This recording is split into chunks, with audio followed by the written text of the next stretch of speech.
Yes! Here we go, you guys. It's the last Balls Deep breakdown of the week as we go live tonight on a Wednesday night talking about one of the fights on the main card of UFC 270. We got a real banger here between Cody Stamann and Said Nurmagomedov. This one is going to be a real treat, you guys. I'm looking forward to this fight quite a bit. It's a very interesting stylistic matchup. It's a great one to break down with you guys. Let's break it down together. Let's get into all the stats. Let's find what lines are sticking out for this particular fight. And we'll go through it from A to Z here. And let's see what you guys are saying here in the chat. We got my guy Daz Files in the room saying, hi, everyone. What is happening, Daz Files? We got my guy Val Dwar in the room saying, Unk, what's up, Val? It's good to see you in here, brother. My guy Val wrote a article. Let me share my screen with you guys here. He wrote a really good article on Calvin Kattar's performance in the most recent event, in the main event against Giga. That was really good. And got it right here. Hope you don't mind if I share it with the people, Val. There we go. Cool. Check that out, you guys. Very good article here by Val Dwar. It's always good to have educated people watching the stream, guys who really know what they're talking about. It makes my work better when I get to interact with people like that who do work like this. So big ups, Val. It's good to see you here in the room. We got my guy Smooth Jimmy also ready in the room. We also got my guy Papa Placid Penis in the room saying, what's up, people of Weezy's world? What's up is we're going to break down this fight because it's a real good one, you guys. This one is Said Nurmagomedov is known for his distance striking, and Cody Stamann is known for his wrestling. But really, these guys are both very well-rounded mixed martial artists, and they really don't have much in the way of weaknesses in their game. So I'm looking forward to this being a really good fight with a lot of angles to break down, man. So let's get into it after I talk to the rest of you guys who are slowly filing in here. We got the Cuban Assassin saying, what's up, Weezy? I'm going to be at the press conference and weigh-ins this week. I'll keep my eye on Keith Peterson for us. Let's go, dude. You'll probably be able to smell him coming before you actually see him coming, because in a room full of big dudes, Keith Peterson's one of the smaller guys that gets in there in the octagon with these guys. But, yeah, you can definitely smell him coming. You'll smell the Winstons on his breath and probably the Crown Royal as well. But thank you for hanging out, Cuban Assassin. Much appreciated. We got David Dennett saying, pump for this one. What an excellent matchup on paper. For me, it comes down to who has more energy in round 3. Yeah, and for a fight that right now is like 70 to 75% implied probability to go the distance, conditioning is going to be a very big aspect of this fight without a question. And we got my guy Click to continue saying, oi, yes, what's going on, Click? Thanks for hanging out, man. We got Shot Caller saying, yo, what's up?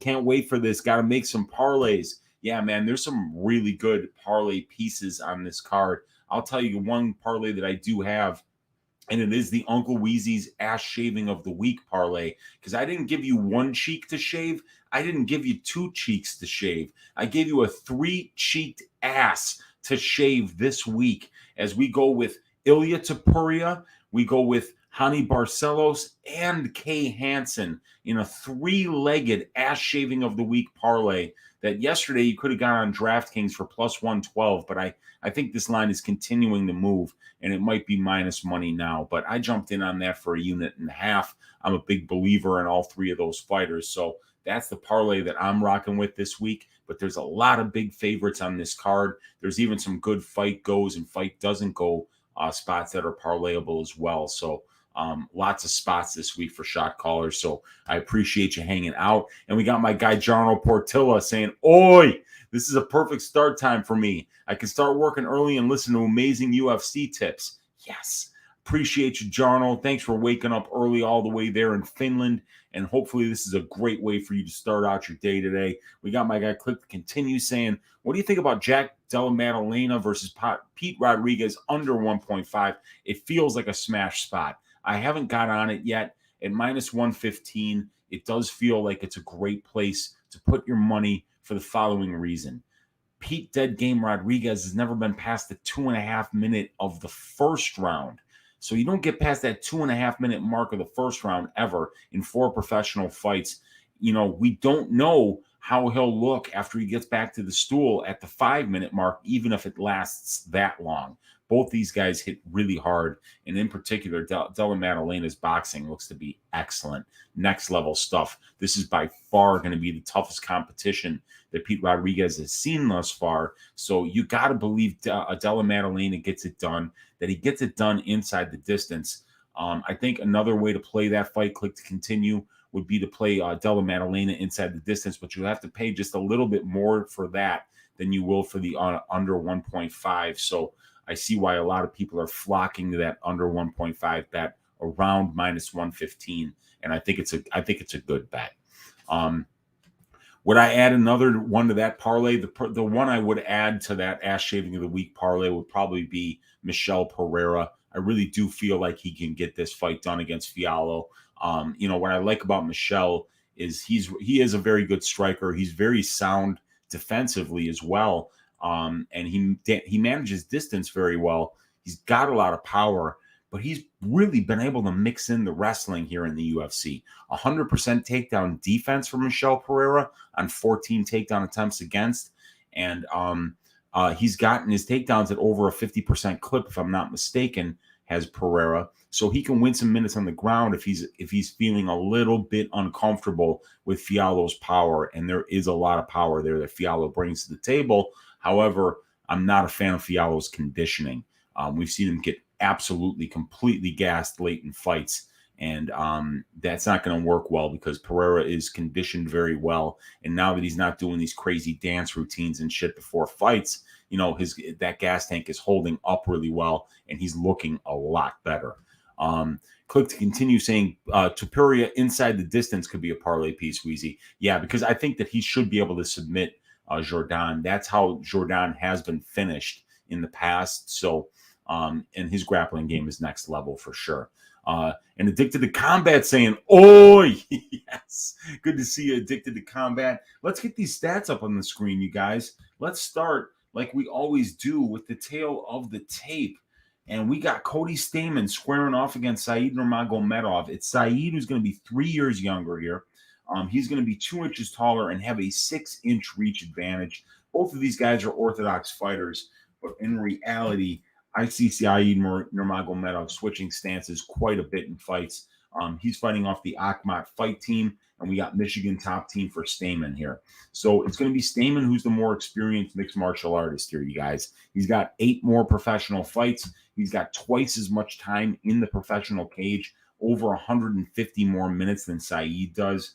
But it's Said actually who's fought for 2 years and 3 months longer of a pro career. It looks like Said probably started fighting professionally at the age of 16, while for Cody Stamann, it was the age of 22 that he started fighting professionally. And then if we look at the UFC experience, it's a big edge here for Cody Stamann, as he's got 9 UFC fights. Said has 4, but he's got about 100 more minutes than Said in the UFC cage. The average fight time for Cody Stamann is almost 15 minutes. And for Said Nurmagomedov, it's 8.33 minutes in the UFC.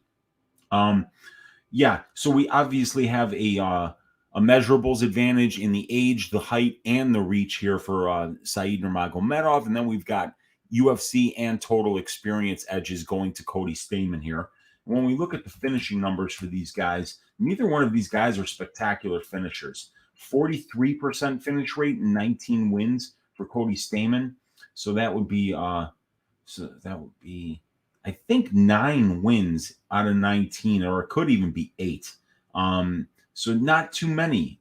If it's 9, yeah, it sounds like 9, because then it would be 3 by submission.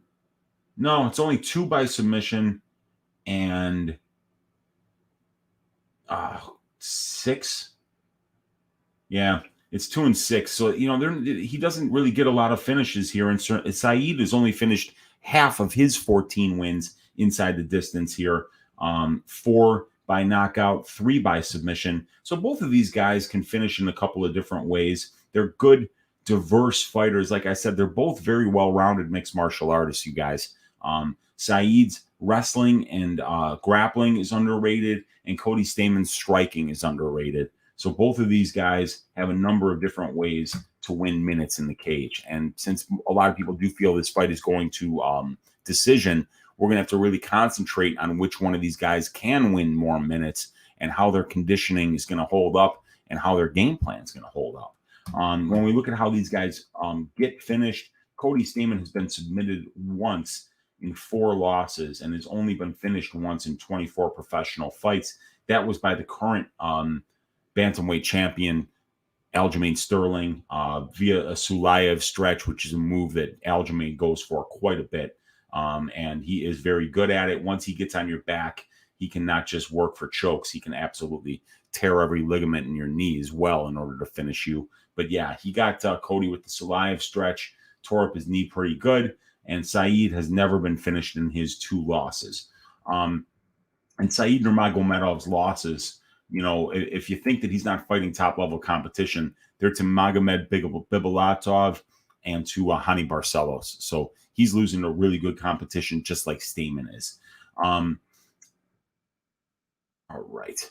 Let's see what we got here in the striking statistics. So we've got a much bigger sample size here for Cody Stamann, and he's doing very well in the striking numbers. He lands 4.03, only absorbs 3.36. His opponents throw a little bit more volume than he does.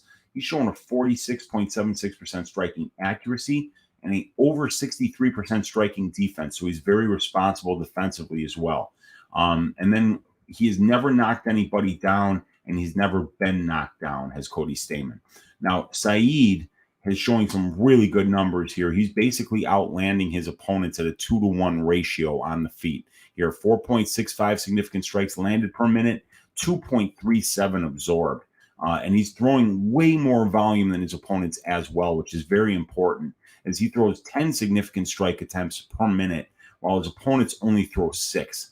So he's not just, you know, doubling the amount of significant strikes that he lands in comparison to his opponents. He's almost doubling what he throws as well. The striking accuracy is right there on par with Cody Stamann's striking accuracy. We have Saeed landing 1 knockdown in 4 UFC fights. That's averaging out to 0.45 knockdowns per 15 minutes. And the striking defense is also very good, 61% here. So Cody Stamann really does use all the weapons. He kicks, he throws punches, elbows, everything. And he does do a pretty good job of closing the distance, and he's going to need to be able to do that. He's going to need to be able to pressure Saeed Nurmagomedov, because in order to close that 2-inch height advantage, which I think is way more than 2 inches, by the way, and 6-inch reach advantage, he's going to have to find a way to come inside here on Saeed. And Saeed doesn't make that easy, because he throws a lot of spinning attacks, and he doesn't throw them wildly. He's in control when he throws them, and they're all very dangerous. He knocked down, I believe he knocked out Mark Striegel with a spinning body kick, spinning back kick to the body. Probably got him right in the liver and dropped him. So, you know, Saeed is going to be difficult to close the distance on, and he does manage his distance very well as well.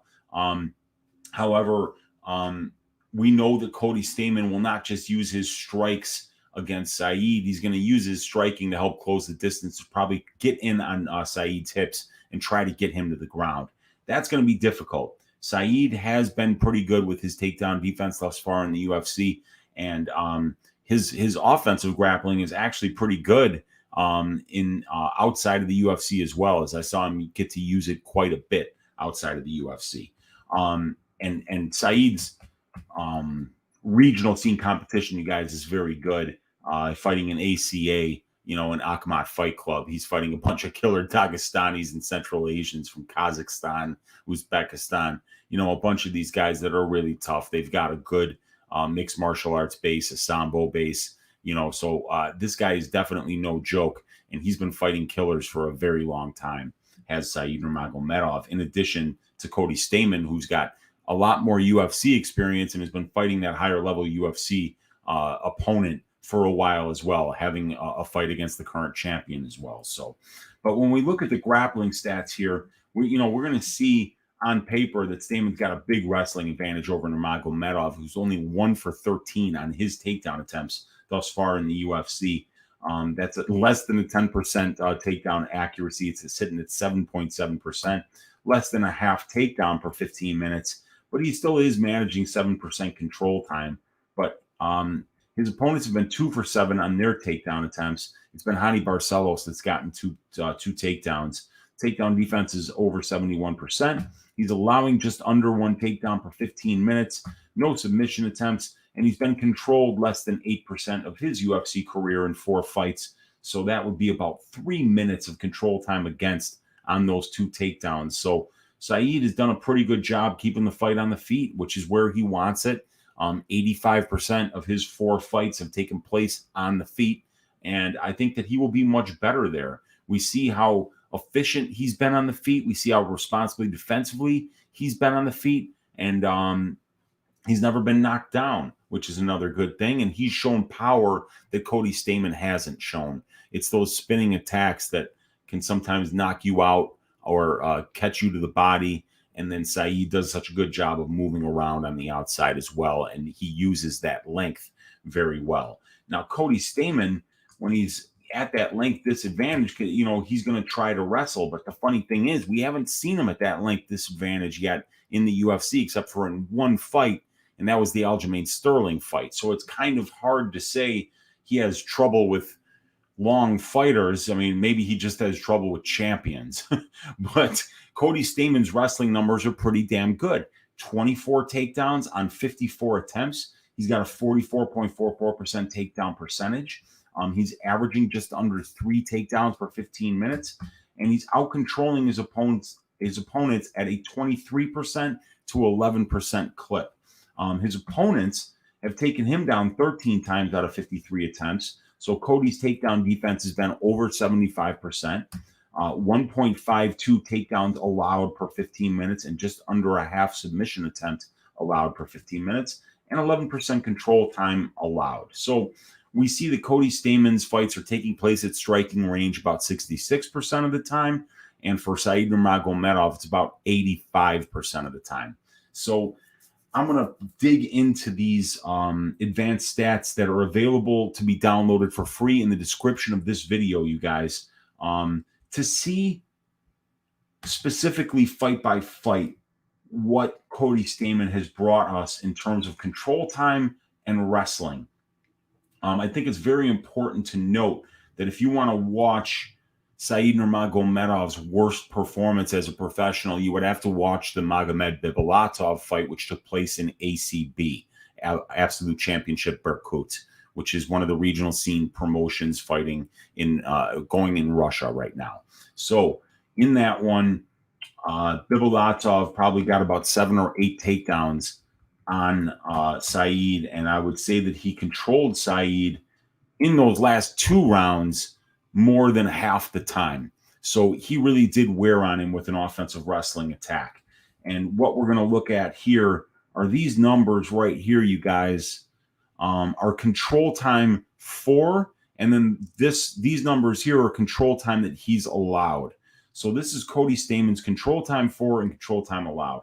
He outcontrolled Merab Dvalishvili by 75 seconds.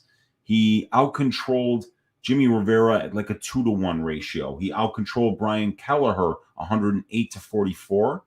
He outcontrolled Song Yadong 400 to 50. He outcontrolled Alejandro Perez 82 to 29. Aljamain Sterling, he outcontrolled him 173 to 156. Brian Caraway outcontrolled him 299 to nothing. And then Tom Duquesnoy was outcontrolled by Cody Stamann 169 to 17. And then Terrion Ware 410 to 16. So if we look, this is a win. This is a win. This is a win. This is a win. This is a win. In the 5 fights that Cody Stamann has won, I will do the math here, you guys, real quick. We got 108. We got 82. And 169 and 410. So that's 769 seconds of control time for, and 299 plus 17 plus 16 is Oh, I screwed that up. All right. So 44 plus 57, no, plus 29, plus 299, plus 17, plus 16. So he allowed 405 seconds of control time, and he got 769. So he did a good job out controlling his opponents in those fights. Let's see what he got for takedowns. In the 5 fights that he won, he was 4 of 25 of 27 of 30 on takedowns. So he didn't even have to be effective on his takedowns. He was like just over 10% on his takedowns. As a matter of fact, he was only 1 for 23 on takedowns against Brian Caraway. So, or I'm sorry, that's what he gave up. I'm sorry. So he was very good defensively wrestling in the fights that he won. And these are the takedowns that he got. So we got 8 plus 4 is 12. 14 out of 12, 13, 18, 30. So, yeah, 13 out of 30 takedowns in those fights. So, obviously, he looks a lot better when he is taking down his opponent. The only one he didn't get a takedown was the Alejandro Perez fight, and he still won that one. Perez showed some fantastic takedown defense in that fight. But, Cody's going to want to be controlling Saeed on the ground here, winning minutes there. Otherwise, this fight is standing, and he's going to be at a striking disadvantage. He's going to be at a huge length disadvantage. And I think Saeed just is a lot flashier with his hands and with those spinning attacks that he throws all the time. So the question is, can he control enough of this fight on the ground and on the cage? And can he really push a pace on Saeed Nurmagomedov that can drain him in the third, or he can take over in the third, kind of like Bibulatov did, and use that wrestling to work a tired Saeed Nurmagomedov and win those minutes in the third. What do you guys think? Let's see what happens here in the chat, because this one is tough to call, you guys. And we got David Dennett saying Saeed's wrestling is better than Cody's striking. Yes. That's a great point, David, is that let's look at what we say. We're saying Saeed's going to be better in the striking, and we're saying Cody's going to be better in the wrestling. But what we got to look at is, okay, is Saeed's wrestling better than Cody's striking? And I think it is. I mean, you have to go back to the regional scene, though. You see Saeed using offensive wrestling in a lot of these fights. And when you're fighting an ACB, guys, this is like one of the best regional scene promotions that you can fight in order to get some of these guys that are the top level regional scene competition, because these guys are really good. You see when he gets into ACB 1 here, he fights Taktarbayev, who is 8-2. And then he fights Kazargayev, who's 1-1. Then Barsegian, who's 3-0, and then he loses to Bibulatov, who's 18-2 as a 18-2 as a professional. Bibulatov's obviously very good. And then it's Diego Marlon, 25-8 that he beats. And then it's Walter Pereira Jr. and Akhmat Fight Show, 11-2. And then it's Dudayev and Akhmat, 16-3. Anderson Dos Santos, UFC veteran, 16-4. He beats him with the guillotine choke in the first round. So he's got submissions of his own. And Anderson Dos Santos is a Brazilian Jiu-Jitsu black belt. And Saeed Nurmagomedov submitted him. And then we see him get into the UFC. He wins the split decision striking battle with Scoggins. He beats Ricardo Ramos with the body kick. And then it's Barcelos, the unanimous decision loss. And then it's the win over Mark Striegel. So when we look at Stamann, we're going to see some really good names on his resume. I mean, he's been fighting the better competition. Merab Dvalishvili, Jimmy Rivera. And then he's got a win over Kelleher, a draw over Yadong, a win over Turbo Perez, a loss to the champion Sterling, a win over Caraway, a win over Duquesnoy, and a win over Terrion Ware. And then before that, the regional scene competitions that he's fighting in are KOP, MFL, TWC, WXC. So we see wins over 8-4 Zach Church, 13-6 Bill Cameron, 6-1 Steven Cervantes, 13-17 Eric Vo, 15-6 Farkhad Shapirov, 11-6 Chris Dunn, and 5-7 Giovanni Mold, whatever. And Lawrence DeGio, 12-6 was his last loss on the regional scene, I believe. Yes. So, and then we've even got prior to that an amateur career, which spans 8 fights. So very experienced is Cody Stamann. And the names that he's losing to, Aljamain Sterling, Jimmy Rivera, Merab Dvalishvili, these were all top 10 guys. Even Yadong Song is probably right up there and close to the top 10 right now. And that was a very close fight. But the guys that he's beating are also good. You know, Perez is 8-3 in the UFC, if I'm not mistaken. You know, Kelleher's been on a bit of a run lately. Brian Caraway actually has a win over Aljamain Sterling. Duquesnoy was considered to be a really hot prospect at one point. And I don't know what, anybody know what happened to the Fire Kid? Because I haven't seen this guy since the Terrion Ware fight in 2018. He had a bout canceled in 2018 with Nathaniel Wood. And then we haven't seen him since. So this guy was a very hot prospect. It was a good win for Cody Stamann, and we haven't seen the Fire Kid since. So I don't know what happened to him, but let's get back to the chat here. Yeah, I do believe that Saeed's wrestling is better than Cody's striking for sure. The guy's training out there, and ever since he lost to Bibulatov, I think he's been working on that, and you can get that kind of wrestling work working at Akhmat Fight Team.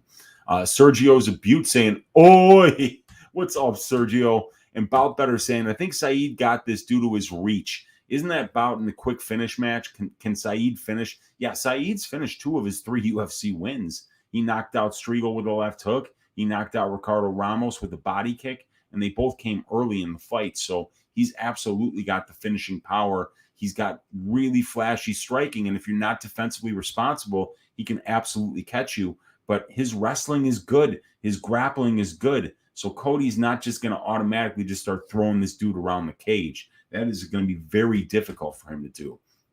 And then the lines on this card. Yeah, well, the lines are wide on this card. And B saying, "Oi, congrats on the 1,000 subs. Let's make some money. Let's make some money this weekend. There's so many great spots." And Bout Better saying, "Congrats, Weezy." I appreciate that, Bout Better. The cream always rises to the top, especially in a Paloma. Yeah, that's right, man. I'm working on some water right now, man. I had a couple of Palomas late night last night after I finished up with my content. I don't really usually get done putting timestamps and finishing up my stuff until like 1 a.m. Central Time. So after that happened, I was like, all right, now I'm going to loosen up with a beverage. And then I just started watching way more tape again because that's what I have to do. But thank you for hanging out, Bout Better. The kind words are much appreciated. Mark Schillingberg saying, "What's up, Unc? What's up, Mark? It's good to see you in here, man." And Victor De Jesus saying, "Oi, congrats on 1,000 subs and being monetized." Yes. What's up, Victor? Good to see you in here, my man. We got Chris Kalanzis saying, "Oi, Uncle Weezy dropping science." What's up, Chris? Good to see you in here, brother. Primetime Feline saying, "Let's go, Weezy, baby. Let's go, Primetime Feline." We got Jorno saying maybe small proc at Stamann decision. Yeah, why not, dude? Look, I think if Stamann wins this fight, it's going to be by decision. And let's face it, we can talk ourselves into a Stamann bet for several different reasons. He's more experienced than Saeed Nurmagomedov. Theoretically, on paper, he's wrestled with better guys at the UFC level, guys like Merab, guys like Aljamain Sterling, guys like Brian Caraway. All these guys were top-notch grapplers in the bantamweight division. So that's good. We also know that Cody thrives in decisions. He's got great conditioning, and he pushes the kind of pace and use it and will sell out for his wrestling in order to win enough minutes to maybe win a greasy decision here.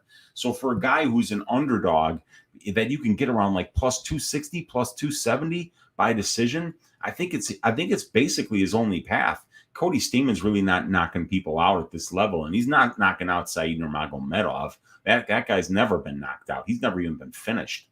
So I really do like Stamann by decision as the bet if you're on the Stamann side. If you think that his experience and strength of schedule is going to shine through here and make this a veteran lesson for Saeed Nurmagomedov, then the Stamann by decision prop is the way that I would do it, Victor. Absolutely. And David Dennett saying Saeed round 3 sub plus 4,000. Might sprinkle, but my pick would be Saeed unanimous decision 29-28, wins rounds 2 and 3. Yeah, I can see that. I do like Saeed here as well, David. And then a plus 4,000, you just got to sprinkle just a tiny bit in order to get a big hit there. So, every once in a while, when you see those spots, they stick out. Like I got Angela Hill round 3 against Amanda Lemos, and it was like something like plus 4,000 or plus 4,200. And wouldn't you know it, Angela Hill landed that spinning elbow in the third, and I almost lost my mind. I thought she was going to finish that fight. It wasn't that close, but when you have a read like that and you see a path to that happening and you get that kind of number, you might as well jump it. Why not? It's plus 4,000. If you hit it, you got a story to tell.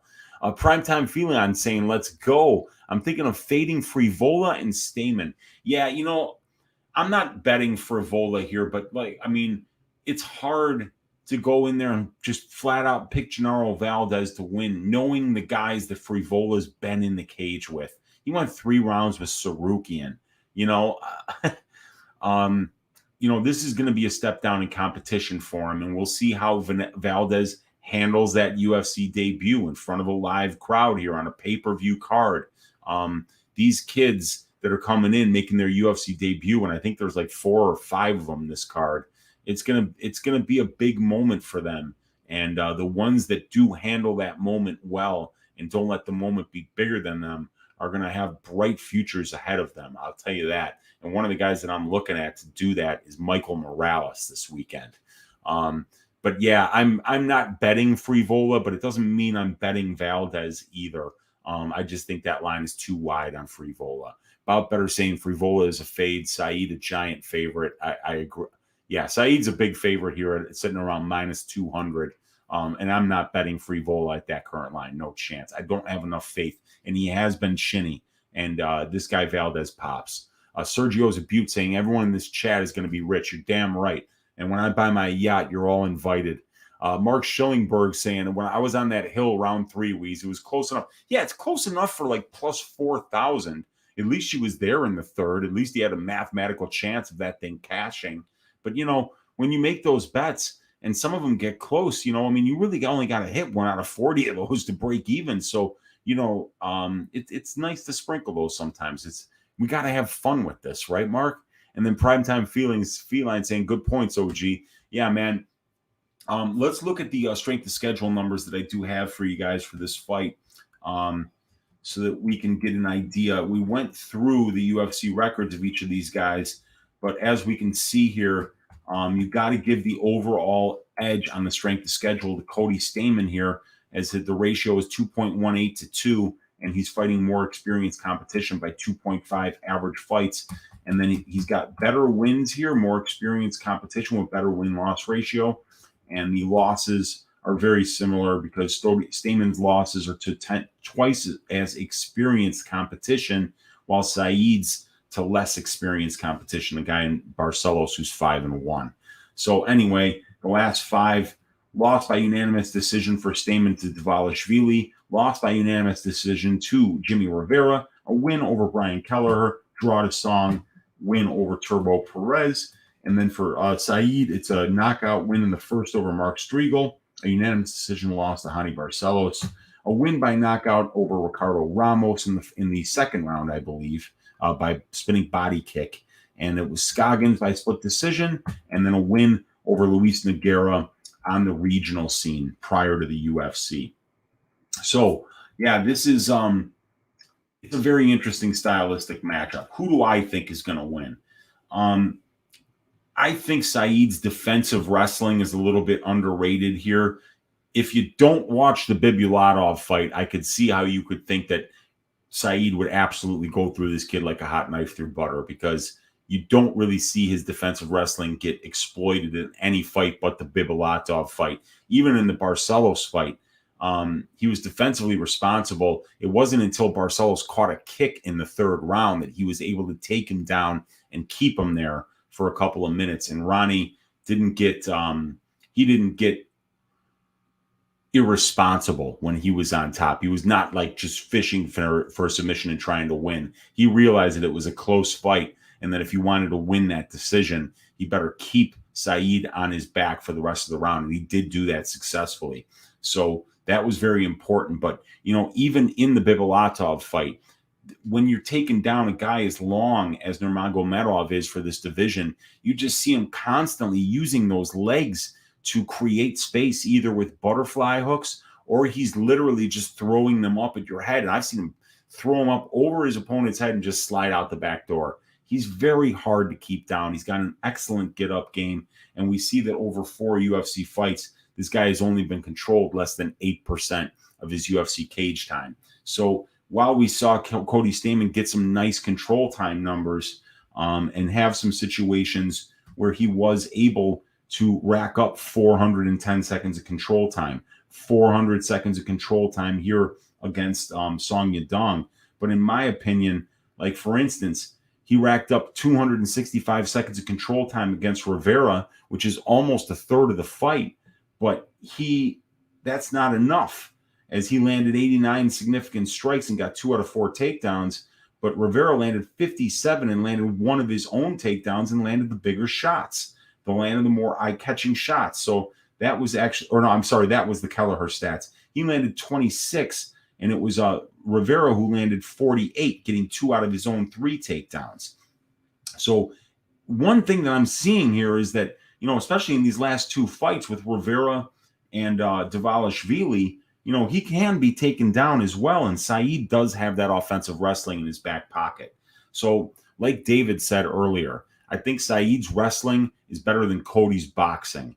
And I think that Saeed's striking is better than Cody's wrestling. So my pick is going to be Saeed Nurmagomedov by decision, you guys. And let's kind of look and see where that is. We do see that the best line that we can get on Saeed Nurmagomedov right now is minus 187. And the best line on the comeback for Stamann is plus 170 on DraftKings.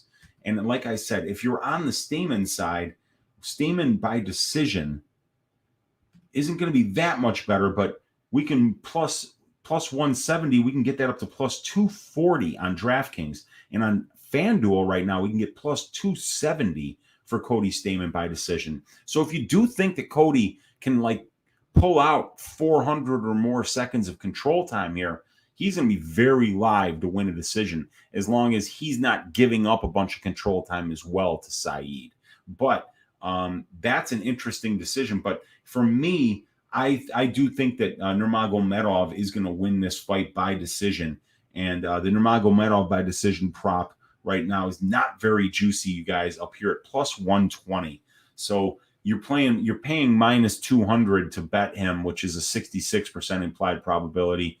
And here you're getting him about a 45% implied probability. So I do think it's his best path, but you're taking a risk because Nurmagomedov has very explosive striking. And if he catches Stamann with one of those body shots like he did to Ricardo Ramos, once your liver shuts your organs, the rest of your organs down, you're going down and the fight's over. So I think that's a risky bet.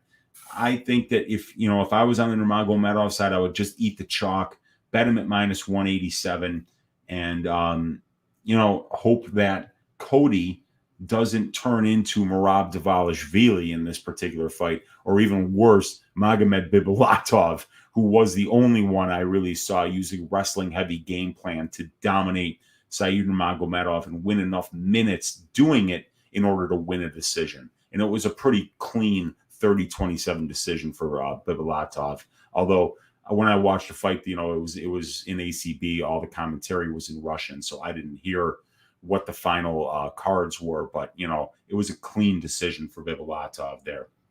So let's see what you guys are saying here. And we got Click to Continue saying Valdez fight under 2.5 is the only spot I'd look at. Yeah, that's a cheeky one.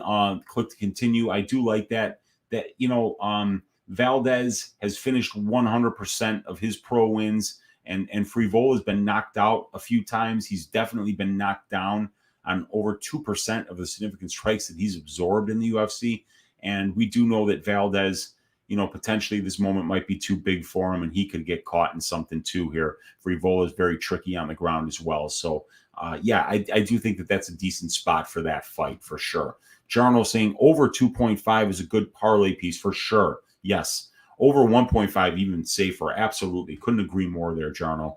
And then Victor De Jesus saying, I have a max bet on a 2-leg parlay. Moreno Figgy to reach round 3. I like that because, first of all, Brandon Moreno's never been finished. And if we get as dangerous and as powerful as Davison Figueiredo is, even he in 8 rounds against Brandon Moreno has really never gotten even close to getting him out of there. So I like the fact that Brandon isn't going to get finished. And if we see Davison Figueiredo weigh in, be on point, the old Figgy, I think that there's no way that this fight doesn't see the 3rd round or the 4th round. These guys are too well matched, and I think it's going to be too back and forth. And I do see that fight getting to round 3 for sure. And Gane Ngannou to reach round 2 plus 103. You will be hashtag sweating bullets betting an over with Francis Ngannou in the cage. I hope you don't have a damn heart attack or a thrombo watching that first round. But Cyril Gane is so defensively responsible that I can see why you made that bet. And I think it does cash, man. And I will be rooting for you, my man. Let's get that money, Victor. Shot call saying, Uncle Weezy, can you make me a 7 to 8 leg parlay of your strongest picks? Maybe an underdog. Well, I'll give you the 3-leg parlay. The ass shaving of the week, 3-cheeked ass parlay that we got going here, which is Kay Hansen, Ilya Topuria, and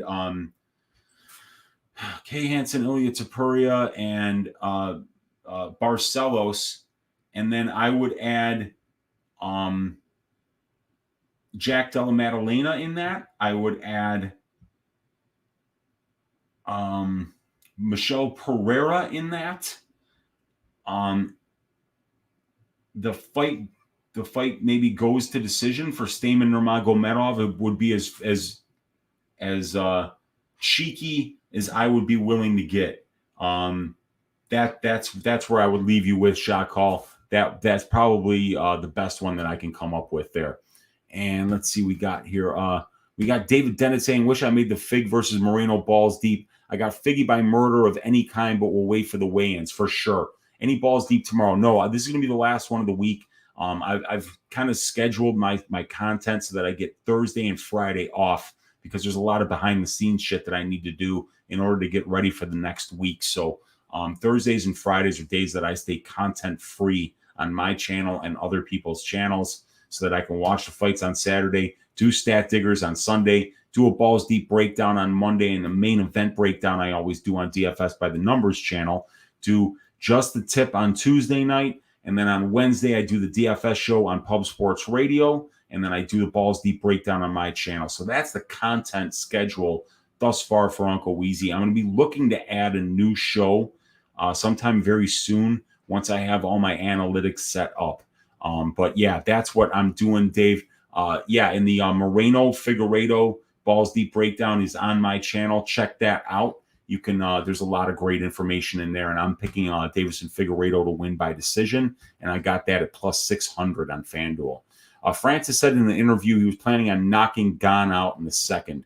Yeah, I never listen to what anybody says in interviews. It doesn't matter to me, but Francis is looking to knock this dude out. You know he is, man, and you know that Gane would love to leave Francis sleeping on the canvas, but his first priority has to be very defensively responsible when you're facing a killer like Francis. It's the big cage. I have faith that Gane will survive at least the first 5 minutes. Yeah, I do too. Like I say, this guy's footwork, his defensive responsibility, his range management are all, they're the tops for the heavyweight division, for sure.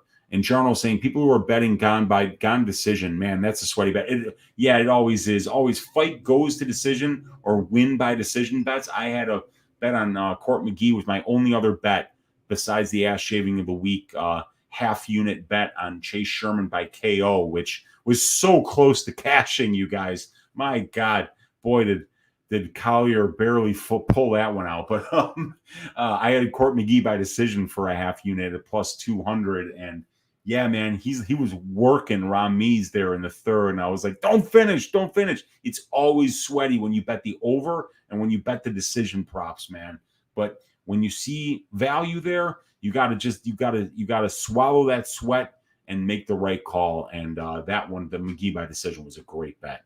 Um, David Dennett saying, fair enough. Respect the grind and let's make some bread, baby. Let's do it. And Mark Schillingberg saying, I can't believe I got Francis at plus money again. That he was the biggest bet I ever made versus Stipe, and I'm looking to cash it again. Yeah, dude. Can't wait for that main event. I'm picking Francis Ngannou to win by knockout, and I've got Francis Ngannou on the finish only prop for 1.05 units at minus 105. So it's not a huge bet or anything like that. I just feel like if there's a finish, there's a much more than a 50% chance that it's Ngannou that gets it. But I'm going to leave it there, you guys. We're 46 minutes here into the Balls Deep breakdown. The pick, you guys, is Said Nurmagomedov by decision, although I wouldn't have the balls to bet that decision prop just in case he catches some spinning shit that knocks out Cody Stamann. But Cody Stamann is named the Spartan for a reason. This dude is seriously tough. He's only been finished once, and it was by Aljamain Sterling after he got the lower half of his leg ripped off with the Salayev stretch. So, Said by decision, I feel, is the best way to go here, but I think it's a risky bet because he can catch Cody with something spectacular that could knock him out. But minus 187 is probably how I would attack the Said Nurmagomedov line, available on Bet Online. You guys, let's stack cash tickets like flapjacks for UFC 270. And I will be back on Saturday on DFS by the Numbers channel doing best bet 1 hour before the first prelim. And then you can catch us for Stat Diggers. I don't know if we're doing it this week or next week because we have a week off next week. But Brady and I are going to talk about what we want to do. And then we'll let you guys know. But thank you guys, all of you guys, for spending your Wednesday night with me. God bless each and every one of you. And let's make some serious money here on UFC 270. And let's stack those cash tickets like flapjacks, baby. Let's go.